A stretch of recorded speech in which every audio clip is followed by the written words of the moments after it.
apakah juga ada, karena kebetulan di sini juga kita mengadili perkara teroris, ya.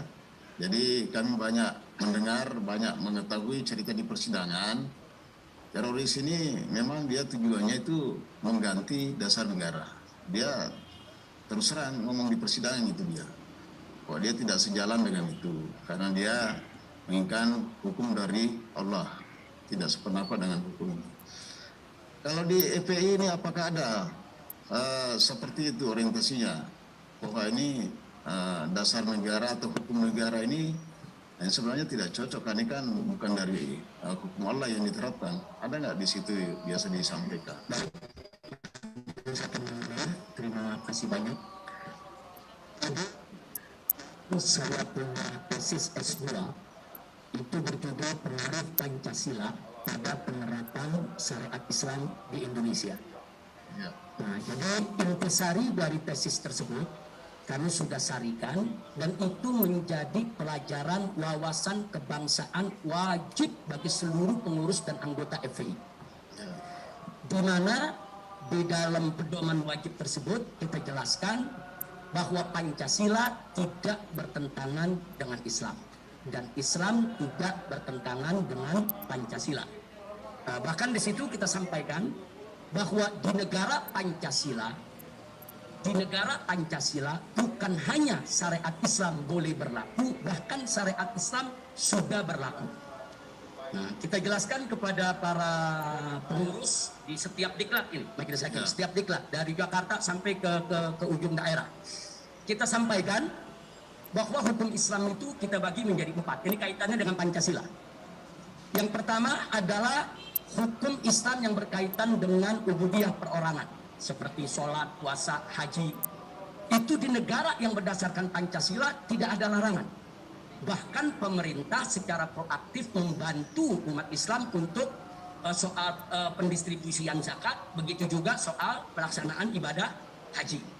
Jadi dalam klasifikasi hukum Islam yang pertama itu sudah berjalan di negara yang berdasarkan Pancasila. Yang kedua, yaitu hukum Islam yang berkaitan dengan hukum rumah tangga. Nah, seperti hukum perkawinan, perceraian, sampai kepada hukum warisan. Ternyata di Indonesia ini justru sudah dilembagakan, sudah diformalisasikan sebagai hukum positif. Sehingga di Indonesia ini ada yang disebut pengadilan agama. Ada hakimnya, ada paniteranya, dan ada kompilasi hukum Islam. Kompilasi hukum Islam itu yang menjadi wewenang daripada pengadilan agama. Di sana ada bicara tentang hibah, tentang wasiat, tentang warisan, tentang hukum perkawinan, dan seterusnya. Artinya klasifikasi hukum yang kedua ini sudah berjalan di Indonesia. Jadi nggak betul kalau negara Pancasila itu menolak syariat Islam. Ternyata syariat Islam yang pertama tadi di negara Pancasila jalan, syariat Islam yang kedua di negara Pancasila juga sudah jalan. Yang ketiga itu adalah klasifikasi hukum yang berkaitan dengan sosial kemasyarakatan, termasuk yang menyangkut perniagaan dan perdagangan.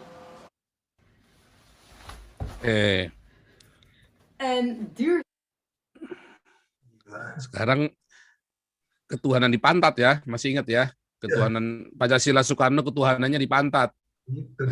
Bingung juga ya. Oke, silakan Pak Jenderal. Baik, saya jawab dulu sih. Bingung. Habib Rizik ya. Kalau betul FPI Pancasila, ya tidak ada keluar dari mulutnya kafir dan non kafir. Ya. Tidak ada pribumi dan non pribumi. Yes. Tidak ada minoritas dan mayoritas. Hati-hati dengan POIS. Nah, itu tadi Pak Jenderal. Kenapa dia harusnya kalau hanya POIS saja, Syariah 1, Syariah 2, Syariah Antum Blau itu nggak laku. Kalau betul tidak ada mayoritas minoritas, tidak ada kafir non kafir, ya tidak ada bunuh pendeta. Ya. Loh, itu nggak benar, hati-hati. Ilmu kadrun dia itu sudah mengkhianati konstitusi dan Pancasila. Indikasinya jelas kok. Ya kan, jangan bicara masalah perkawinan. Semua agama juga mengatur masalah pernikahan kok. Semua agama juga punya Tuhan. Jangan bilang dia aja yang punya Tuhan.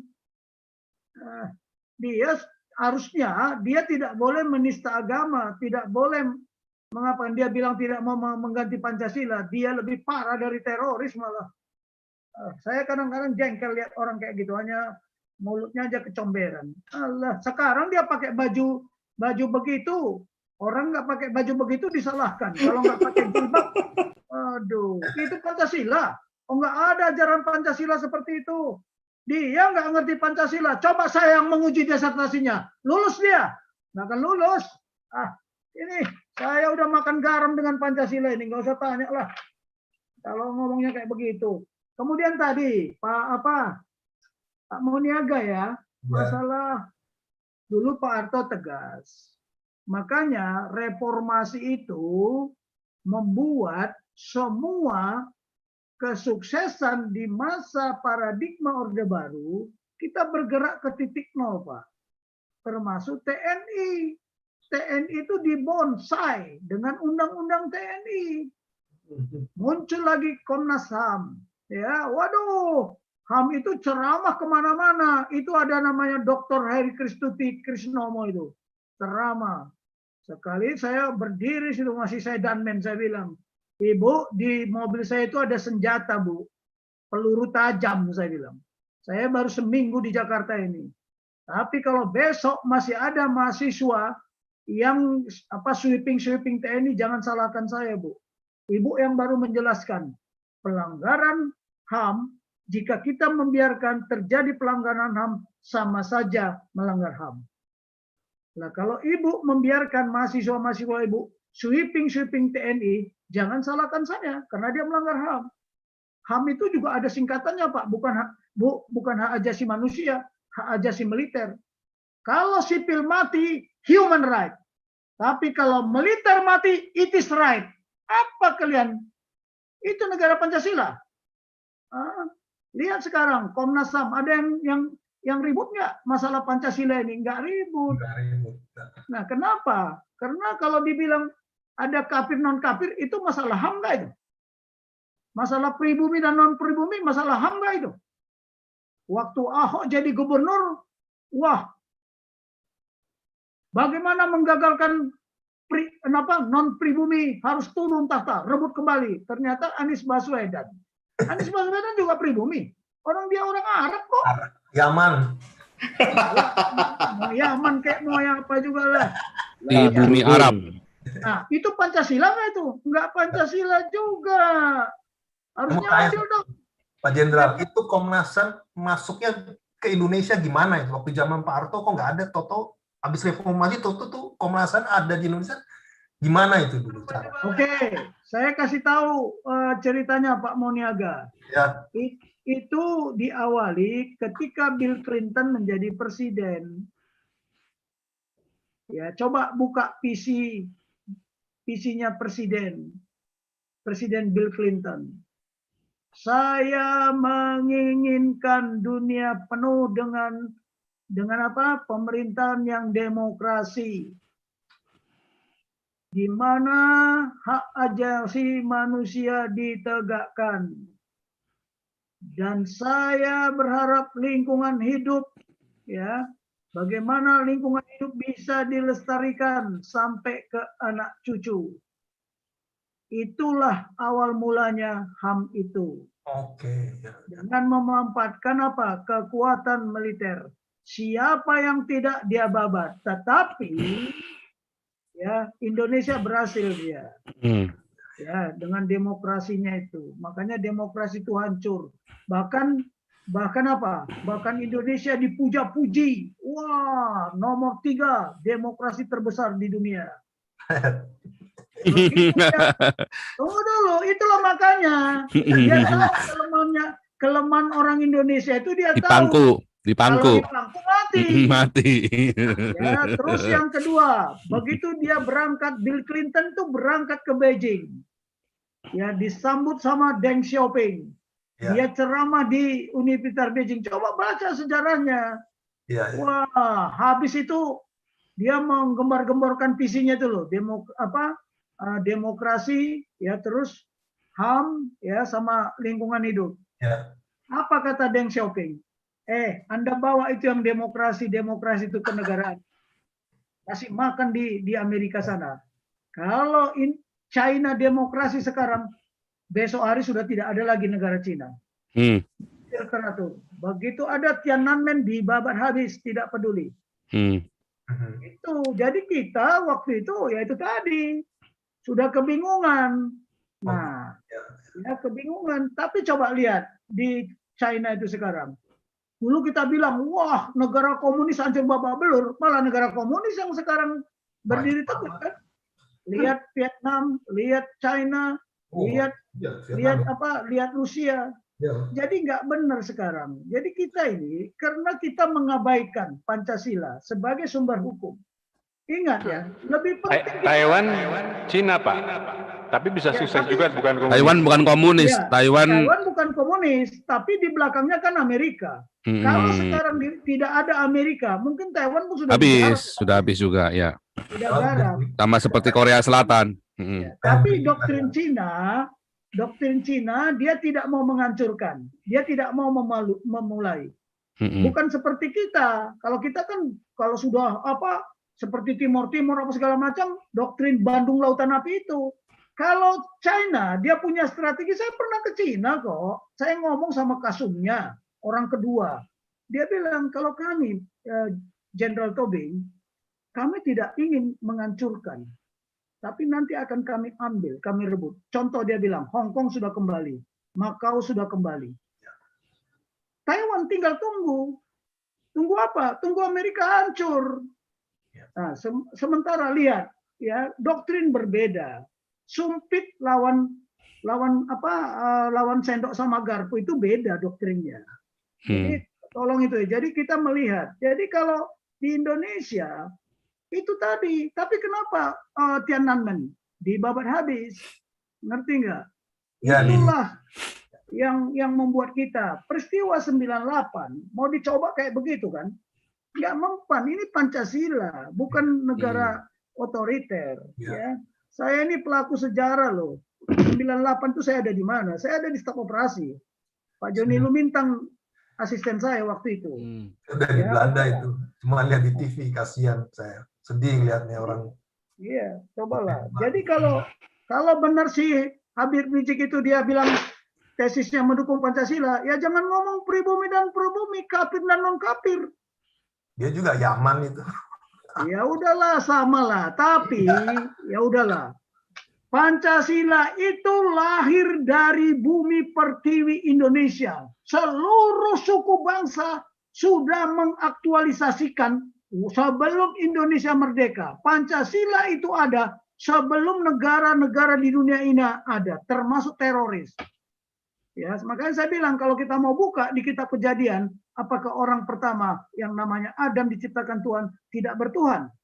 Apakah tidak ada nilai-nilai kemanusiaan dan beradab di situ? Ada. Apakah tidak ada musyawarah? Tidak ada persatuan? Semua ada. Ada keadilan enggak? Yang salah dihukum sama Tuhan. Ya. Musyawarah enggak? Kemarin kan sudah saya ceritakan. Tetapi ada yang bilang, waduh Pancasila ada di hadis. Sebenarnya itu enggak benar. Ciptaan Tuhan, bukan ciptaan manusia. Karunia daripada Tuhan. Jadi inilah. Jadi jangan voice-nya aja kita dengar. Choice. Kita memilih enggak? Jangan memilih kafir dan non kafir. Kita nggak pernah mengkafir-kafirkan orang. Ya. Tapi kenapa mereka mengkafir-kafirkan? Jadi itulah Pak Endi Moniaga. Inilah yang terjadi. Dikembang-kembangkanlah. Kalau sipil mati, human right. Kalau militer yang mati, it is right. Saya ngomong, inilah yang menjadi paradigma yang begini-begini ini. Makanya militer tidak berani bertindak. Tidak berani bertindak. Nah, bukan nggak mau ngabisin itu, kita punya doktrin kok. Ya, coba kalau dibikin kayak Pak Nasution itu, bagaimana mengepung DITI dulu di Jawa Barat, ya pakai supit udang itu, bisa. Atau sekarang pakai landak berduri, bisa. Tapi kan kita masih menunggu perintah. Ya. Karena TNI sekarang dikepung sama Undang-Undang TNI nomor 34. Itu permasalahannya. Makanya dibilang itu kriminal.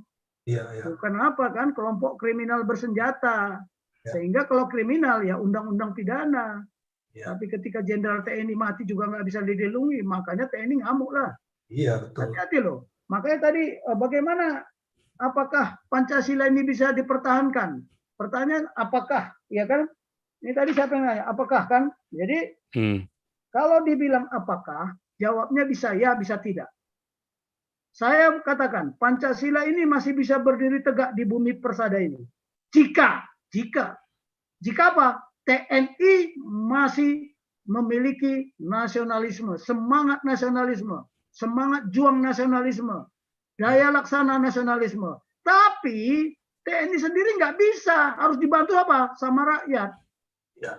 Itulah pusat kekuatan TNI. Kemanunggalan TNI dan rakyat. Itulah yang dipisahkan. Itulah yang dicerai-beraikan. Ya kan, dengan undang-undang TNI itu tadi. Karena TNI tidak bisa lagi melakukan fungsi sosial politik. Nah, dulu ada fungsi sosial politik. TNI itu bisa menjadi apa? Dinamisator, katalisator, dan mencegah konflik antara partai yang ada di DPR. Walaupun ada kesalahan ya, ada kesalahan. Kita juga mengakui kok. Ya semua gubernur, bupati sampai ke bawah-bawah itu kok mesti tentara. Itu dulu. Ya kan? Itu. Jadi itu juga kesalahan sebenarnya. Ya harusnya setelah aman damai dikembalikan. Tetapi mengapa zaman Pak Harto itu semua terkendali? Semua kunci, ya kunci keberhasilan itu sangat tergantung kepada command and control. Jadi kalau Pak Harto senyum aja dia di istananya saja, sampai di Babinsa sana pun udah bergerak. Senyum, belum marah. Senyum aja. Nah itu karena gubernurnya udah tahu. Karena satu visi, satu sekolah. Semua lulus sekolah kan, sama diajarkan. Jadi kalau udah nggak usah diperintah pun udah tahu. Kalau nggak melaksanakan perintah, Pak Harto udah tahu. Itu persoalannya. Lah sekarang gimana Pak Jokowi? Dia dari Gajah Mada. Yang diperintahnya di bawah itu belum tentu dari Gajah Mada. Mau nurut nggak? Maksudnya dari Universitas Gajah Mada ya. Jangan besar kepala dulu Gajah Mada. Dari Universitas Gajah Mada. Nah sekarang kalau di bawah ini yang bukan dari Gajah Mada belum tentu mau Pak. Iya. Apalagi belum satu partai belum tentu mau Pak. Kalau dulu Pak Harto cukup senyum aja, tapi penanya tajamnya bukan main. Ya betul. Iya kan? Itu that's itu. Jadi kalau dia Pak Harto dulu mana banyak kasih perintah, dia kasih petunjuk aja udah ngerti para panglima. Kenapa? Karena satu ajaran. Itulah keberhasilan Hitler dulu Perang Dunia Pertama kalau nggak salah. Karena tentaranya, pasukannya diajarkan oleh guru yang sama, konsep yang sama. Nah itu. Nah, jangan salah. Makanya kuncinya ada di guru dan pelatih. Ingat, guru transfer ilmu, sementara pelatih transfer skill. Ya. Nah, iya, saya memberikan kuliah ini karena saya lulusan Inggris loh. Sebagai guru dan pelatih itu saya lulusan Inggris, pelatih militer. Perwira pelatih militer lulusan Inggris. Guru militer juga lulusan Inggris. Standarnya itu ada ISO. Makanya saya paparan ini saya nggak main-main. Saya buat slide-nya, saya buat bukan hanya ngomong tok. Ya, tapi bukan berarti nggak saya jiwai, udah saya jiwai. Dengan apa catatan? Jika murid gagal belajar, berarti guru gagal mengajar. Nah, jika Paul gagal mencerahkan kapirun-kapirun ini, ya berarti dia gagal mengajar kafirun. Gagal. Bawa jahat. Jahat apelu. Mantap Pak. Apalagi yang mau ditanyakan lah. Sebentar Pak Jenderal. Mungkin melanjutkan yang tadi punyanya Pak Matetes tadi ya. Matetes dulu. Nanti saya mau tampilkan video yang buat penutup aja yang videonya Habib Rizik. Atau sambil menunggu. Saya belum dijawab Pak Jenderal. Iya betul, makanya punya Pak Victory tadi juga belum itu tadi. Ya. Pak Victory Mandayo. Mana yang belum saya jawab?